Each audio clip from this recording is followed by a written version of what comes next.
Welcome to another episode of the Best Advice Ever podcast. Yes, sir, with your boy, Mike Goodwin.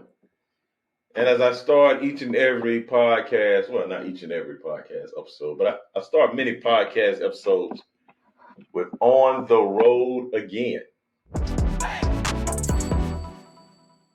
Yeah, especially those times when I have been on the road, which I have been on the road. I've been on the road quite a bit.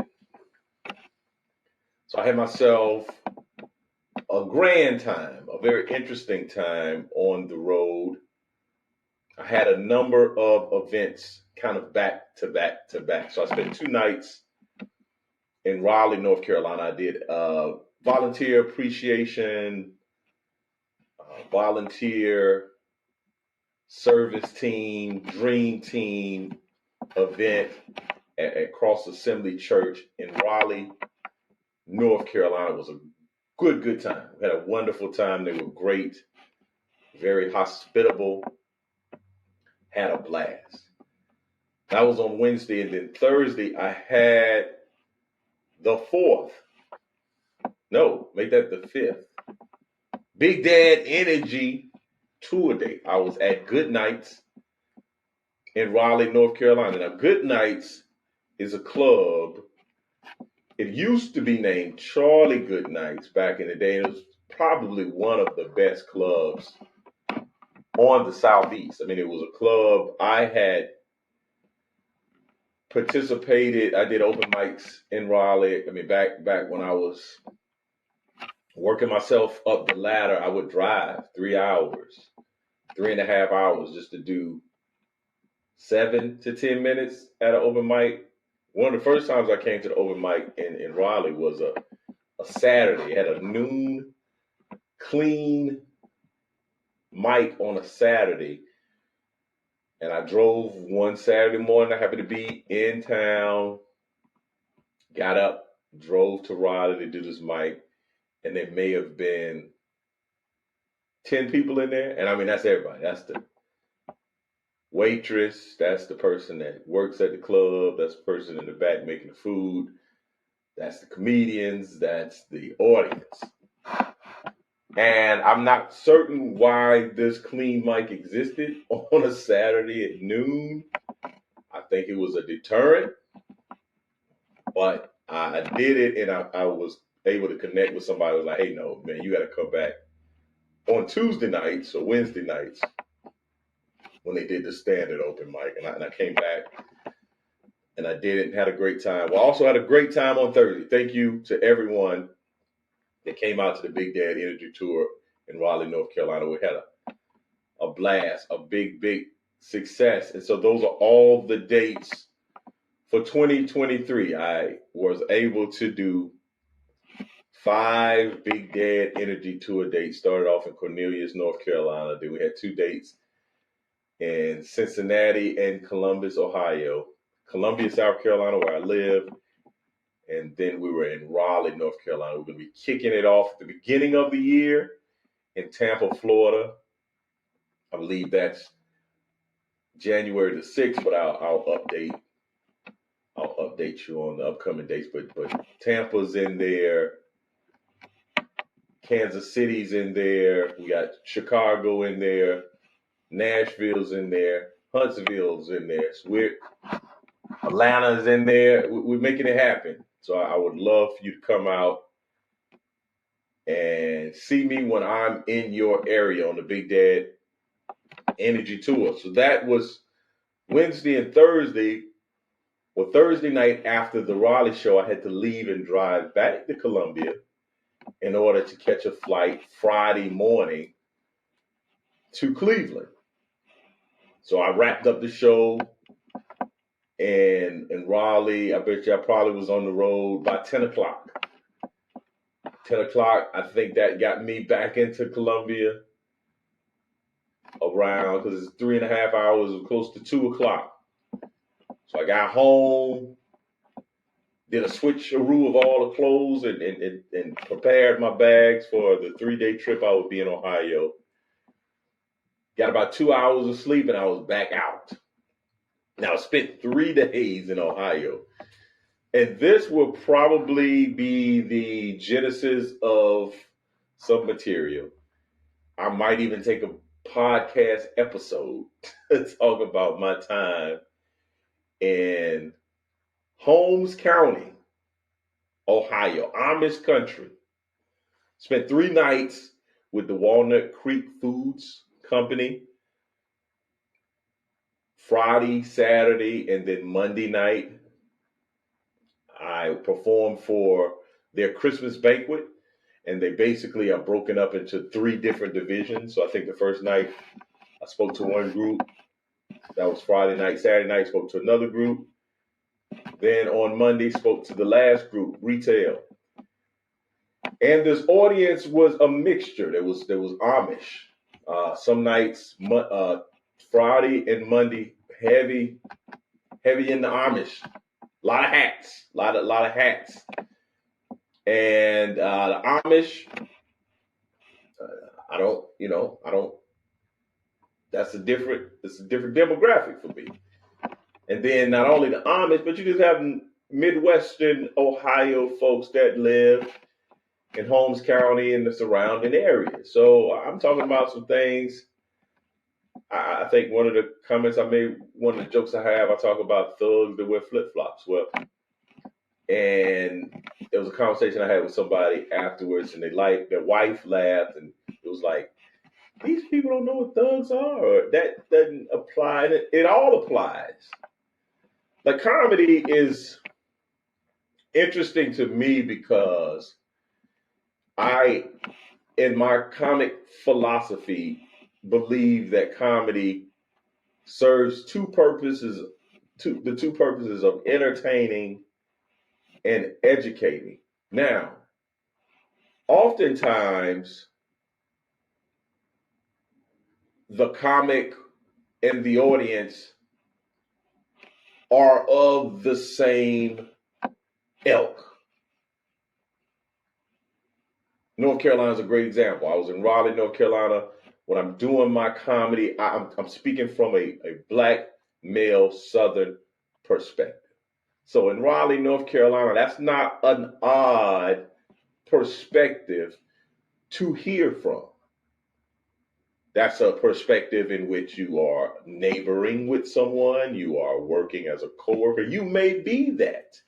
You may be in a relationship with that. That is a common perspective that if you're living in Raleigh, North Carolina, that you come across quite regularly. Well, in Berlin, and I think I'm saying that wrong, but I think they say it differently, much like Worcester, which I spent time Monday. I went down to the College of, it's Worcester. That's the way you say it properly. But those of us that's not from the area, we say Worcester, like rooster. Because that's the way it looks, Wooster. But they say Worcester, right? Well, in Berlin, Ohio, in Amish country, my perspective, black male Southern, is not a regular point of view that is encountered. I would suspect. Not only I would suspect, I saw. Out of 3 nights of performing to audiences of 170 was the smallest, but the other 2 nights probably was somewhere close to 200. There was 1.5 black people in the room, and there was one dude I didn't know, so I give him the 0.5. He may have been maybe biracial, but then there was another black guy, but he didn't work for the company. He was a and one, a plus one. And one is when you get fouled and have to go to the free throw line. He was a plus one. So in the company, there is no African American worker that came to the banquet. Now, there may be an African American worker in the company. Ain't come to the banquet. I ain't see him in 3 nights. They work for the company. So that perspective is not a perspective that is common to their experience or to what they normally encounter. So in that regard, here's an opportunity for you to be educated. It's much similar to how I use television. And television isn't often the best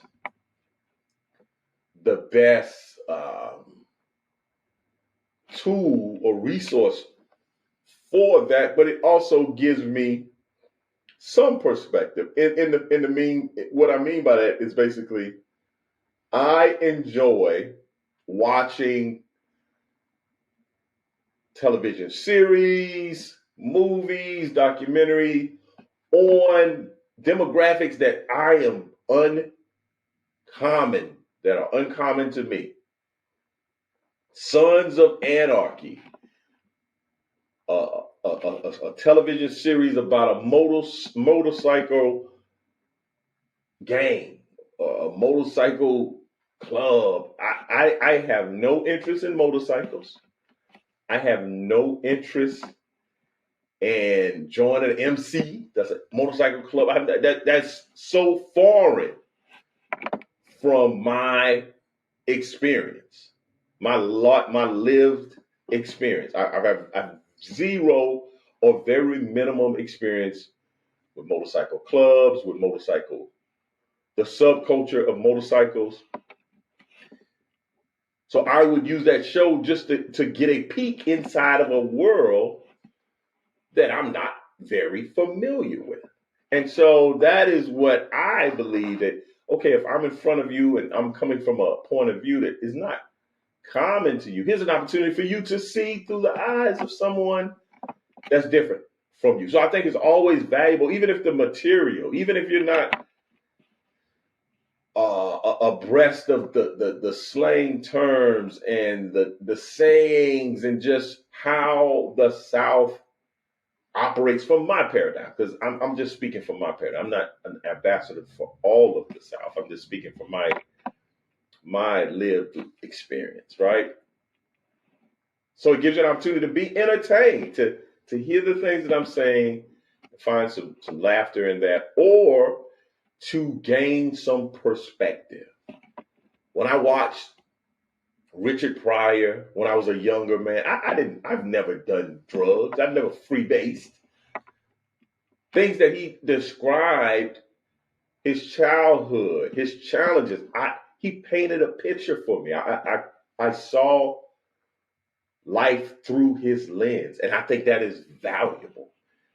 That's why I love reading fiction books. There's some people that will say they don't find value in reading fiction. They read nonfiction. And I would say, personally, I find great value in someone being able to tell a story in a manner that gives me perspective, whether it's something that happened or it was something that was created.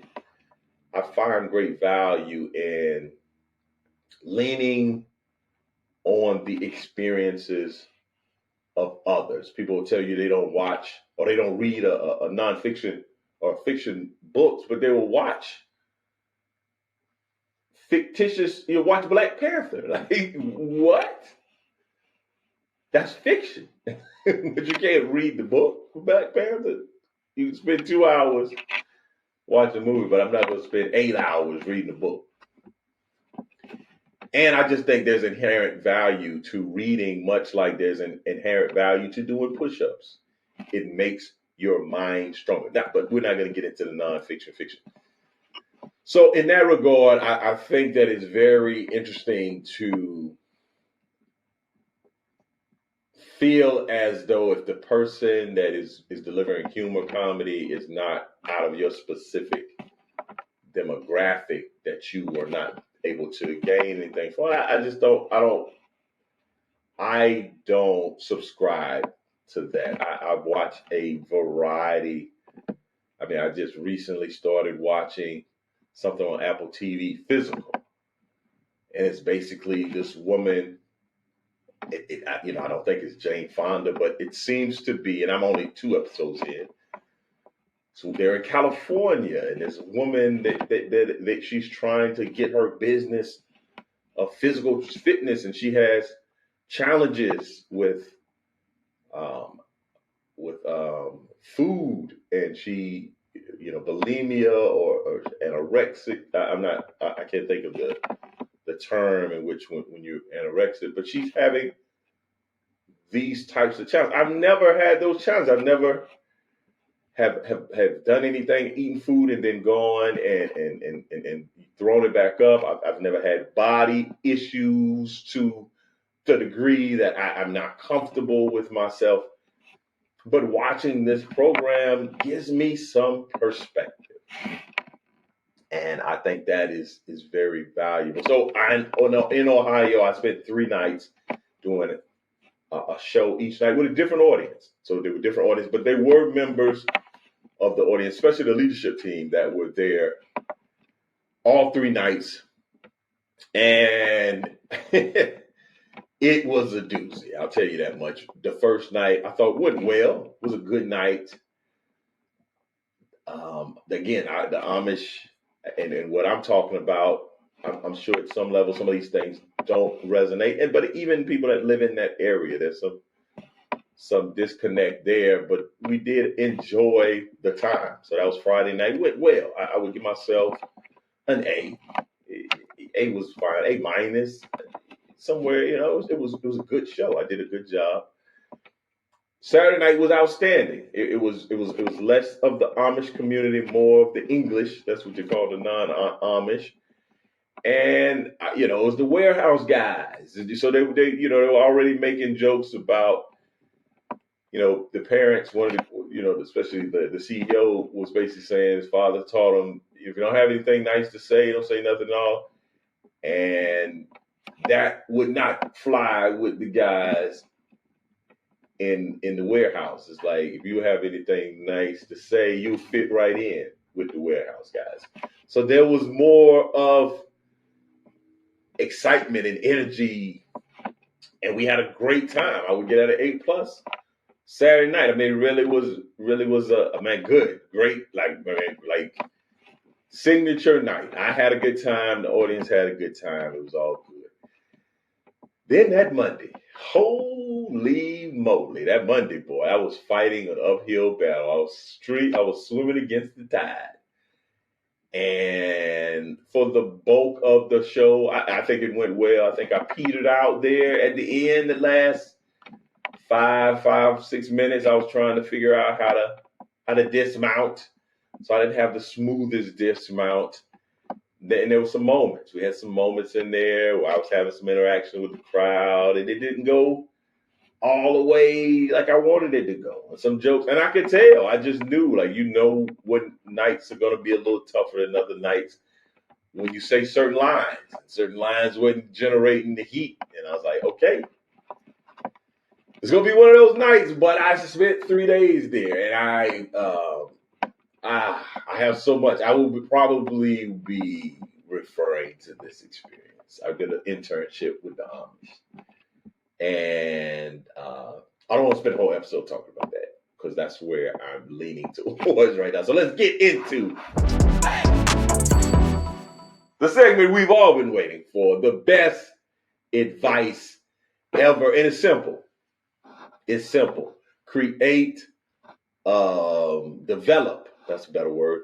Develop a board of governors for your life.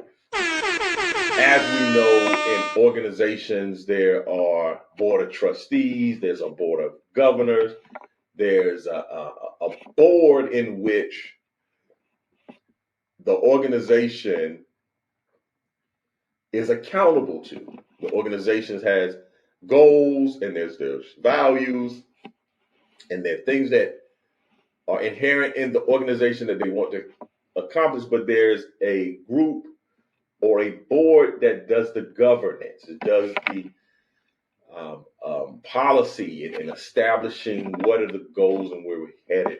I encourage you, and I at one of my episodes, I say get a coach, but I would encourage you to have a board of governors. Have various individuals in which you have conversations with about the direction in which you want to go with your life, whether that's your career, whether that's your marriage, whether that's your parenting skills, whatever that you have put priority on in your life.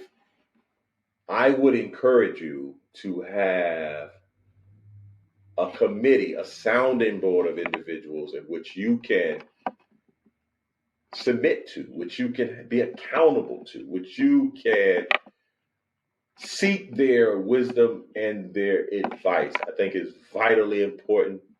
I've collected a board, and it's not very, I don't have a formal process. I didn't go to these individuals and give them a request to sit on my board of governors. Some people I have contact with personally, and some people they're my governor's board of governor committee members from abroad. I get information from their podcasts, from their books, from their talks on the internet. So there's opportunities for you to be mentored by people, because in a multitude of counsel, there's safety. And I see a lot of people being burnt or being taken advantage of or having a bad experience where had they ran a question by 2 or 3 people, they would be in a better position. And I'm even extending it beyond one person. Don't put your whole mentoring expectation on one entity. Spread that stuff out. I mean, I have mentors. I have a pastor. I have brothers that are older than me in my fraternity that I ask for their advice. I have comedians that have been doing comedy longer than me, in which I go and I glean and I ask questions and I learn from. So I would encourage you to develop a board of governors for your life. For your life. Now, everyone may not be able to speak into every segment of your life. You may have some folks that are just entrepreneurial guidance, and you focus on those guys. I think about, I'm not gonna say his name, but I think about this person that I listen to his audiobooks. I listen to his interviews in terms of motivation and personal development. I don't look to him for relationship advice because I don't think he's married. And the information I've learned about him, that he's been married and had some failed marriages, and relationships doesn't seem to be where he flourishes. But he flourishes in physical fitness.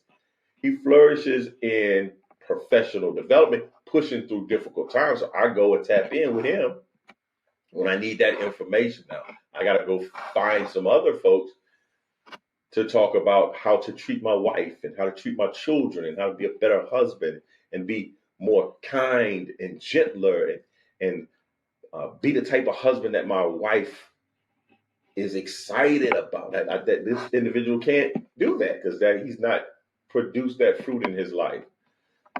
So make sure that when you are assembling this group, make sure you've done your research, your due diligence, that you've vetted these individuals, and you're not just getting folks because they go to your same church, or you know your mentor is a friend of this guy. You're like, do your due diligence. And when you do your due diligence, you will not be surprised. So there's less of a likelihood that you'll be surprised with the person. And we all have heard when somebody shows you who they are, believe them. So the best advice ever today is simply develop a board of directors for your life. Well, spent a lot of time talking about my time in Ohio, so I want to briefly do what you're not going to do. So during those 3 nights, one of the nights I was sitting at the table and I got engaged with this gentleman, older gentleman, and he basically has a stick. He He draws this little logo, puts your name in it, and a lot of what he's doing is basically sharing the gospel. He's doing these things to introduce you to Jesus. Well, I know Jesus. Jesus is my homeboy. Me and Jesus, we good, right? So I'm talking to the grandfather, and we having a lot. He's drawing things, and he asking me to come sit. He's telling me one-liners, and I'm being gracious. But sometimes I don't think people understand that, hey, man, this guy got to go up on stage and perform. And right now, you're doing too much. And the gentleman was doing too much. But I'm a kind of guy, I'm here at the table. Hey, man, show me what you got. So he does a lot. He does this. He gives me some things, some trinkets, and we make an agreement that I would, read some scriptures for 30 days. And it was a lot before me having to go up on stage and entertain a room full of people.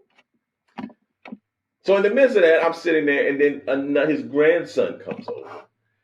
And his grandson, what you're not going to do is take more time from me on top of what your granddad had already done. So his granddad had already been doing the most.